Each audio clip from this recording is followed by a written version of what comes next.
IPL 2026 కోసం mini వేలం December 13, 15 మధ్య జరిగే అవకాశం ఉంది. అన్ని జట్లు నవంబర్ 15 లోపు తన రిటెన్షన్ రిలీజ్ లిస్టులను సమర్పించాలి. ఐపీఎల్ వేలానికి ముందు కొన్ని జట్లు ఆటగాళ్లను విడుదల చేయడమే కాకుండా సహాయక సిబ్బందిలో కూడా మార్పులు చేస్తున్నాయి. లక్నో సూపర్ జైంట్స్ ఇటీవల కేన్ విలియమ్సన్ ను వ్యూహాత్మక సలహాదారుగా నియమించింది. తాజాగా పంజాబ్ కింగ్స్ కూడా తమ సహాయక సిబ్బందిలో కీలక మార్పు చేసింది. సాయిరాజ్ బహుతులేను పంజాబ్ కింగ్స్ తన సహాయక సిబ్బందిలో చేర్చుకుంది.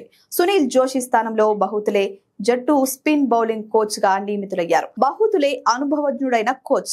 గతంలో Rajasthan Royals spin bowling coach గా పనిచేశారు. బెంగాల్, కేరళ, విదర్భ, గుజరాత్ వంటి జట్లకు కూడా కోచింగ్ ఇచ్చారు. యువ బౌలర్లను తయారు చేయడంలో, టెక్నిక్ ను మెరుగుపరచడంలో బహుతులే సిద్ధాస్తులు. ఇక బహుతులే మాట్లాడుతూ, పంజాబ్ కింగ్స్ లో చేరడం నాకు చాలా ఉత్సాహంగా ఉంది. విభిన్నమైన క్రికెట్ ఆడుతోంది.